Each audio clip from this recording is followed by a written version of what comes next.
नमस्कार, जय हिंद प्यारे साथियों। हम धीरज सर फिर से आज आपको ज्ञान संगम चैनल पर स्वागत करते हैं। आइए आज हम देखने चलते हैं हिंदी के कुछ महत्वपूर्ण सेशन की शुरुआत करते हैं जिसका नाम है सम श्रुति भिन्नार्थक शब्द।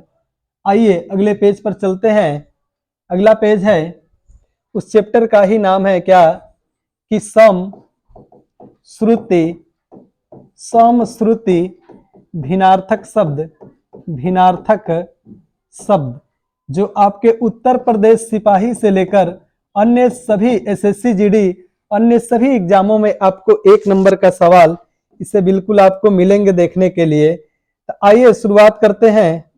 सम श्रुति भिन्नार्थक शब्दों की शुरुआत कैसे करते हैं देखते हैं। इसको इस तरह तो लिखा जा सकता है क्या, सम धन श्रुति धन भिन्न धन अर्थ अधन क, इस प्रकार तो लिख सकते हैं इन शब्दों को। सम का मतलब बाबू हिंदी में होता क्या है, सम का मतलब होता है बराबर हिंदी में। श्रुति का मतलब क्या, सुनने में। अब भिन्न का मतलब क्या, अलग। अर्थ का मतलब अर्थ दे। क का मतलब होता है करने वाला। इसका परिभाषा क्या बना दिया जाएगा, बेहतर परिभाषा से इसको हम शुरुआत करते हैं कि बेहतर परिभाषा ये बनेगा, इसको हम लिख सकते हैं ऐसे शब्द जो सुनने जो लिखने कामा पढ़ने कामा सुनने लिखने पढ़ने कामा सुनने में क्या होते हैं, समान होते हैं परंतु अर्थ के दृष्टि से अलग होते हैं। अर्थ के दृष्टि से बाबू क्या होते हैं, अलग होते हैं। आइए जरा देखते हैं कैसे अलग होते हैं। तो या तो हम ये भी तो कह सकते हैं, ये हमारा एक पहला परिभाषा, या दूसरी भी परिभाषा बना सकते हैं। जरा हमारी परिभाषा देखिए क्या कहते हैं कि ऐसे शब्द जो स्वर कामा मात्रा कामा व्यंजन के बदलाव से अपना अर्थ परिवर्तन कर देते हैं। अपना अर्थ क्या कर दें, अर्थ परिवर्तन कर देते हैं। अर्थ परिवर्तन कर देते हैं उन्हें हम सम श्रुति भिन्नार्थक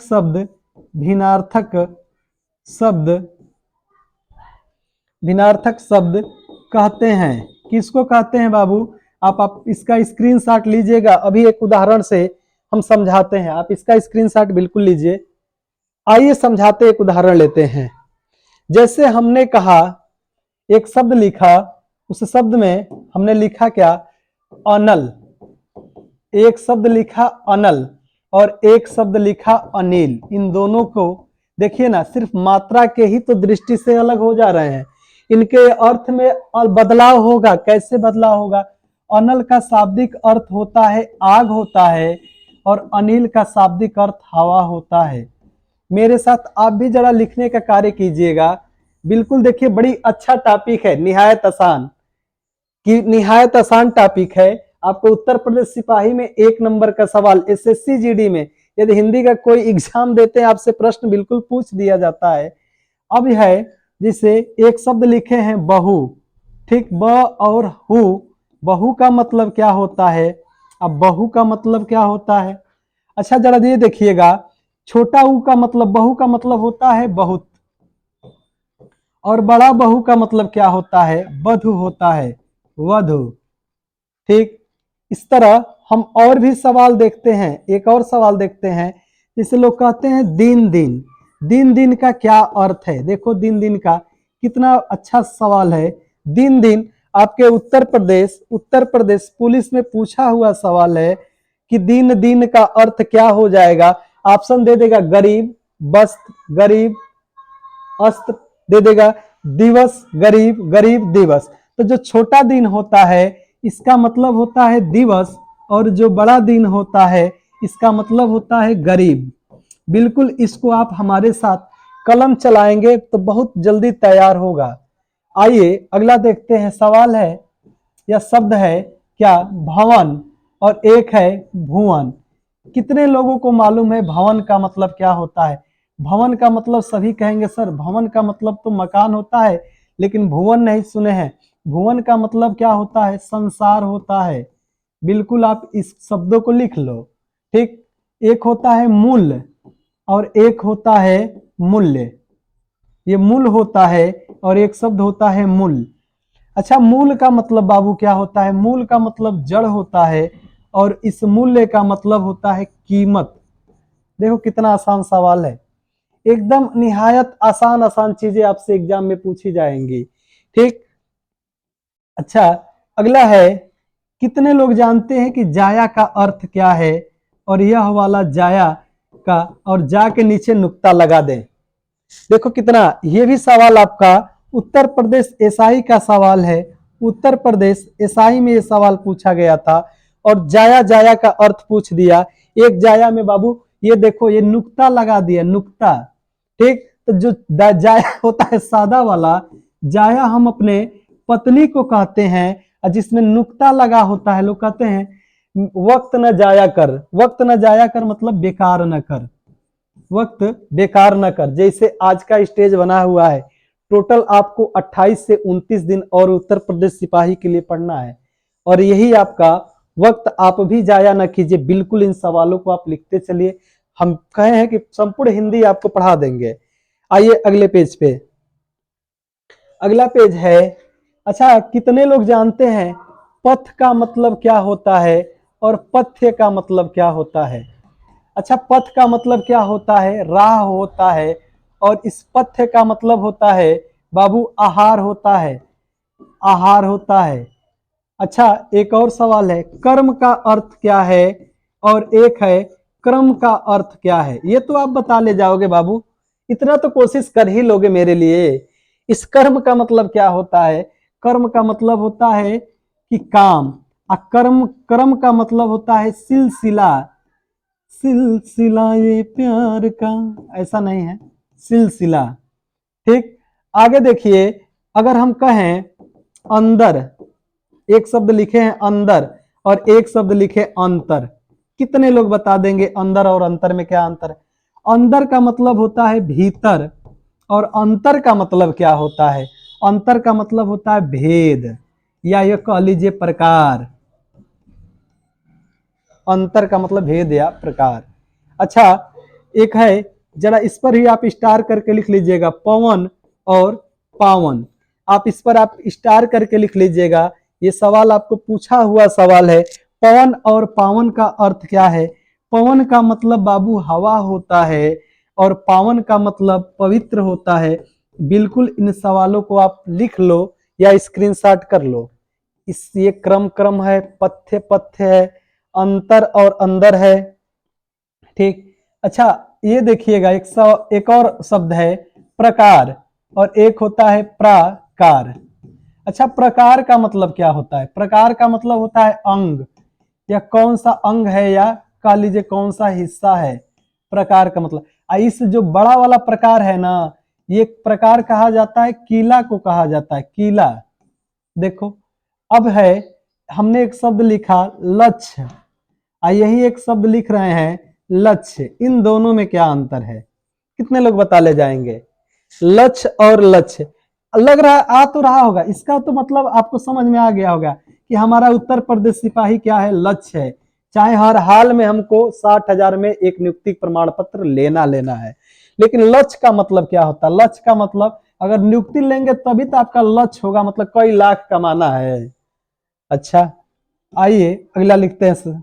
एक होता है छोटा कुल, क में छोटा उ का मंत्रा, एक क में बड़ा उल, कुल। आज ही सवाल को चर्चा किया गया है, छोटा कुल और बड़ा कुल में क्या अंतर है। शायद यह मध्य प्रदेश एमपी पुलिस में पूछा हुआ सवाल है। छोटा कुल और बड़ा कुल। और यही सवाल बीपीएससी के एग्जाम में आया है, ठीक, बिहार दरोगा के एग्जाम में आया है। छोटा कुल और बड़ा कुल में क्या अंतर है? छोटा कुल हम बाबू वंश को कहते हैं और बड़ा कुल बाबू किसको कहते हैं? किनारा को कहते हैं। आप इसका भी स्क्रीनशॉट लीजिएगा, फिर हम अगले पेज पर चलते हैं। अगला पेज है, अच्छा, जरा और यह वाला जरा में क्या अंतर है? कहेंगे कि शब्द तो ऐसे ही लग रहे हैं। नहीं बाबू, जरा के नीचे नुक्ता लगा हुआ है। जरा और जरा में क्या अंतर है? जरा का मतलब होता है, जो सादा वाला जरा है, कहते हैं हमें तो प्यार होने लगा, मतलब जरा जरा, थोड़ा थोड़ा। इस जरा जो नुक्ता है, नुक्ता का मतलब जरा वाला कौन? बुढ़ापा वाला ये है। जरा का मतलब होता है जिसके नीचे नुक्ता लगते हैं, बुढ़ापा होता है, ठीक। अच्छा, कितने लोग दशा और दिशा में भी बता ले जाएंगे क्या अंतर है? दशा का मतलब क्या होता है? हालत। भाई आपने क्या दशा बना ली, बहन आपने क्या दशा बना ली, हालत। और दिशा का मतलब होता है, दिशा का मतलब तरफ होता है, यानी किस तरफ। नहीं, आदमी कहते हैं भैया उस दिशा की ओर जाइए ना, उस दिशा का मतलब उस तरफ जाइए ना, ठीक। अगला देखते हैं, एक है अन्न, एक है अन्य। बिल्कुल, इसका आप बता सकते हैं। अन्न का मतलब बाबू क्या होता है? अन्न, अन्न जो होता है, अन्न का मतलब होता है ना अनाज, जो अन्न की गोदान है ना, यानी अनाज की गोदान। एक अन्य का मतलब होता है दूसरा से, अन्य लोग आए थे यानी दूसरे लोग आए थे। चलिए अगला देखते हैं, एक सवाल है और, एक है एक है और। अच्छा, और का मतलब क्या होता है और का मतलब क्या होता है? आप इस पर भी जरा, आप मेरे कहने से मैं कुछ सवालों को इंपोर्टेंट कर दे रहा हूं, आप इसको इंपोर्टेंट करके लिख लीजिएगा। ये सवाल कहीं हो सके इस साल उत्तर प्रदेश सिपाही में आपको मेरे तरफ से देखने को मिल जाए। और का मतलब क्या होगा और का मतलब क्या होगा? और का मतलब होता है तरफ होता है, आप किस ओर जा रहे हैं। और का मतलब होता है तथा होता है, राम और श्याम, यानी राम तथा श्याम, ठीक। अच्छा, यह वाला कोष, यह वाला कोष में क्या अंतर है? इसको कहते हैं तालुस, इसको क्या बोलते हैं? तालुस, इसको बोलते हैं मूर्धा स। इन दोनों में क्या अंतर है हमने लिखना है, कोष और कोष का अर्थ बताना है। तो देखिए, जो कोष है, मूर्धा स है, उसका मतलब होता है खजाना। तो इस तालुस का मतलब क्या होता है कोष में? तो कोष का मतलब होता है शब्द कोष। नहीं, आप कहते हैं